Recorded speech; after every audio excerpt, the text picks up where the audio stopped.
This is Find Your Dream Job, the podcast that helps you get hired, find the career you want, and make a difference in life. I'm your host, Mac Pritchard. I'm also the founder of Mac's List. It's a job board in the Pacific Northwest that helps professionals find fulfilling careers. One of the best ways to get good at job hunting is to talk to people who do it well. That's why once a month, I interview a Mac's List reader who found a dream job. Today, I'm talking to Benny Coe. He's a product marketing manager at CRU Incorporated. It's a company that makes removable data drives for computers.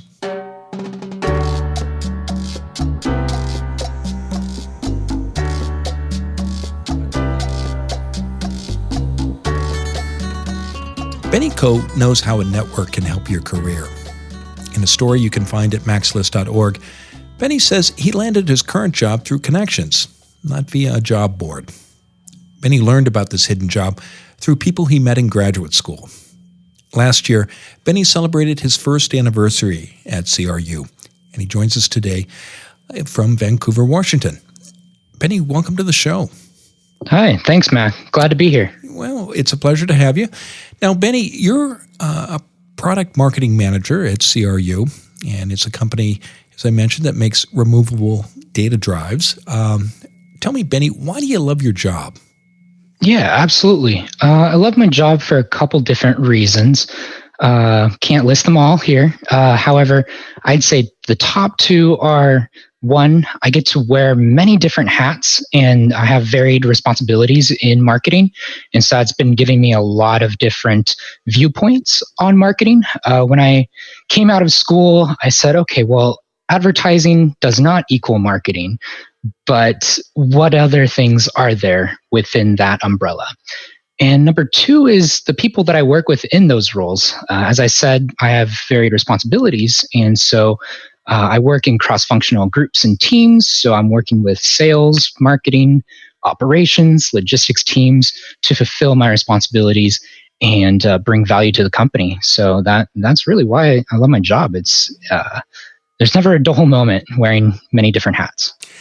You've been in the position for more than a year now. I know you'll be celebrating your second anniversary, I think, at the end of 2019. Why is it a good fit for you, Benny? You know, Mac, I believe it's a good fit because it's an exciting role. As I mentioned, there's never a dull moment, and I really have the opportunity to interface with different groups and people, and that's what's exciting to me. I've definitely found out that I'm not really a person that likes to sit in, say, one functional area and do my job over and over again. I really like the variation from day to day, week to week. And so something for that is, well, we recently acquired a company called IOSafe about 8 months ago. And so we're working with a new team, and I'm learning the easy and hard parts about bridging two cultures and communities together. And so as I grow my career, I'm utilizing all of these different experiences to kind of gauge how do I want to become the manager that I want to become with these experiences. You mentioned bridging two cultures, and let's talk more about that, because as I was preparing for our conversation, I was really struck by the fact, Benny, that you're in a marketing job now. You have a master's in business administration, but your undergraduate training is in music, and that is a very different world than marketing and the digital industry, isn't it? Mm-hmm. Yeah, absolutely. It's totally different cultures. And that was something that was a little difficult for me to reconcile at first. Going into undergrad, I thought I wanted to be a music teacher. And throughout undergrad, I learned I had a lot of different interests, one of them being fixing computers. And that was kind of my road path to where I am today, the introduction to the technology industry. And bridging those two cultures, yeah, you're right, Mac. It's difficult, but I've been able to take those experiences from my undergraduate career and my gap year to launch into marketing. So one of those experiences was working for the undergraduate admission office and being able to discuss to high school students or transfer students the value of the music department at my undergraduate college. And I didn't really know it at the time, but I was building those skills and that insight for how do you sell, how do you market to certain customers, which were the high school students, really. So that was a really cool experience for me. How did the skills you acquired in moving between those two cultures, Benny, help you in both in your job search and in your career, but particularly during your job search? Yeah. So one of the things that I found interesting was there's many managers who come up with the questions of, well, why music? And how did that lead you into your MBA and business and going into industry? And one of the interesting things is that many managers today, and there have been some articles out by some prominent newspapers saying that, well, as much as we like people going into traditional career paths, such as getting your business degree in undergrad and then maybe going to grad school right away, or even a couple years down the line, we're really interested in looking for people that have a varied, broad experience. And so when I was going into my job search, I utilized that experience of, well, I was in a liberal arts college. I also did music, so I was a performer, so I feel comfortable speaking to different clients and a group of people. And that's exactly how I could bring value to the company. And also leveraging the fact that I've had some more business training to be able to provide analysis and review for the company. I know that you found your position through your contacts at graduate school, not through a job board. Tell us more about that. How did that happen? Yeah, so how that happened was actually an interesting story. So the COO of my company at the time, he had put out a search, and he reached out to my graduate college and said, we're looking for this position, this marketing position. Now, it gotten posted. A professor of mine had even referred me to it, to our class, and said, look at the job board posting and let us know if you're interested.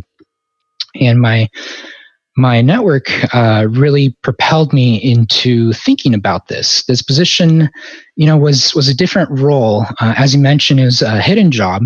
So the role that was advertised had limited responsibilities. And, I'd been looking at the wall with the job posting for a couple weeks, and I kept saying, bringing reasons up why not to. As bad as that sounds. But in the end, really, the interest of me applying was utilizing the cover letter to explain what I had been doing. And so instead of crafting it as, this is what I can do for this job, I said, well, these are the things that I'm currently doing. Here's the value that I could bring to the table, and let's have a conversation. And, it worked out. Ended up, some of the management said, let's bring Benny in. Let's have a discussion on what more he could bring to the table. Ended up being that there were some gaps in skill sets that I was able to fill, and they offered me the position after a couple interviews. Okay, so when you saw this publicly posted position and you didn't think it was a good fit, you didn't stop thinking about the company and the opportunities it might offer. You used that as a chance to reach out to people, leveraging your contacts in graduate school to have conversations to identify other opportunities for a job that was never publicly posted. Is that a good summary, Benny? Yeah, absolutely. That is a great summary. And I know from the hidden job market, that sounds to be what really happens, is engaging in those conversations and bringing to the table, this is the value that I can bring. These are the skill sets I'm great at. Is this something you need? What I like about your story is that when you saw that it wasn't the publicly posted position, that the best fit for you and didn't match your goals, you didn't turn away. It got you thinking about what you wanted to do, and you used it as a kind of backdoor to go inside the company and have those conversations. Yeah, absolutely. Yeah. Well, let's talk about the rest of your job search. You described how you found the position and how you started those conversations. What did you find made the biggest difference in your job hunt? The biggest difference in my job hunt was being open-minded. So as we mentioned about how this position really opened up, I had a focus of entering the marketing field, and I looked at the growth opportunities rather than the job itself. And that's really the most important thing that I feel was really great. What didn't really work for me, however, was I guess, spray and pray approach. Many times I hear of people, and myself included, just sending out dozens or hundreds of applications, hoping that something is going to stick and you receive an interview notice and invitation. However, I think really narrowing down and understanding what your strengths are really the best way to go about your job search. What advice, Benny, would you give to a listener who might be struggling with coming up with that narrow focus and isn't quite sure how to do it? Yeah, that's a great question, Mac. I think one thing is really taking a step back, figuring out what strengths you have, and understanding yourself. And so whether that's a strengths quest or a personality test or looking at the previous jobs you've had and crossing out all of the different responsibilities that you did not like. I feel like those are the things that really help in understanding what you're looking for. And also looking at the current jobs out there and not only looking at the job titles, but really what the responsibilities are. I find that is the most important thing, not necessarily the title, because companies have all these different titles, and it may be completely different from one company to the other. However, the responsibilities are almost the same. And so it's very difficult to do your job search by saying, well, I would like to find marketing assistant job. That may look different from a Fortune 500 company versus a startup company. When you were having those conversations about this opportunity, how did you, for a job that wasn't written down, I'm gathering, how did you get clear about what the position would involve, and how did you know, Benny, that it was the right fit for you? Mm-hmm. Yeah, so initially during the interview process, my boss and I had a discussion over the phone really quick on what this position could look like. I think he was really gathering information on, okay, do we move forward with Benny at all? Is this a good fit to start the conversation? And ended up it was. So during the in-person interview process, we really had a high-level discussion, more strategic on, okay, the company is here in 2017. These are the conversations we're having, the customers we have, and we're really just interested in hearing your thoughts of where your experiences and your insight on the technology world, how is that translating into bringing value to the company? And then after that conversation, they started having internal conversations and was able to write a job rec to send to me and take a look at.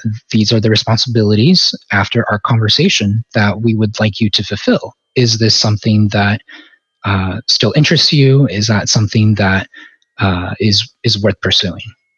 How did you prepare for that first high-level conversation? How did you get clear before you walked into the room about the value you might offer the company and what kind of challenges they might face?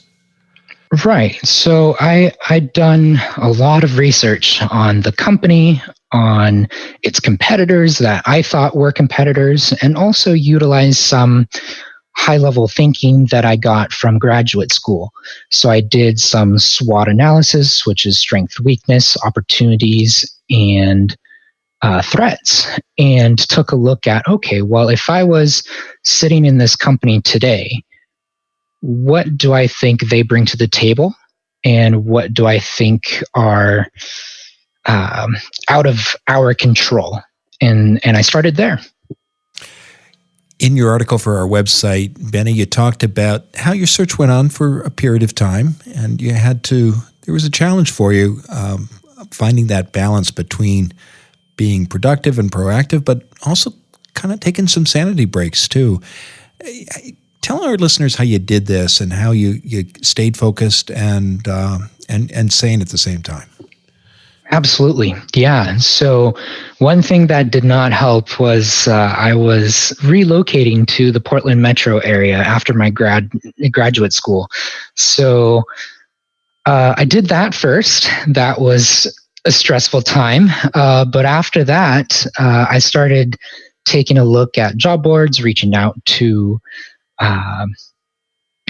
people in the area, even connected with a couple startup CEOs, and really just trying to understand the community and how to get in. So how did I take some breaks? Actually, there's a funny story. So my now fiance, girlfriend at the time, she and I took a beach day about a week and a half after I moved into the Portland metro area. She'd been living in Portland for the last 2 years while I was doing my graduate degree, about 2 hours away by car. And so the relative closeness was great for us. But during that drive, I actually got a phone call from one of the staffing agencies I've been working with. And I felt really bad because we were going over the mountains during that call, and it was really hard to hear.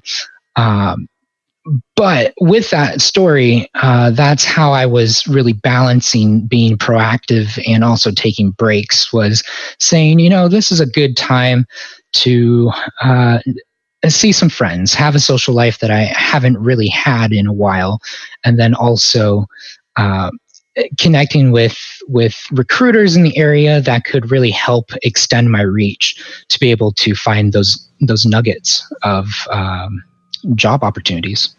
Well, finally, Benny, what's your number one job hunting tip? The number one job hunting tip I would have is to jump in. I think our communities, such as friends, parents, religious organizations, or social organizations, they're worried about us finding the right job right away.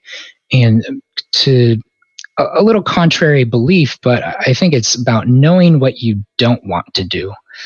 So I'd cross the responsibilities out of things that you dislike, or if you had if you left a company that didn't feel right, well, what were the things that didn't line up with you?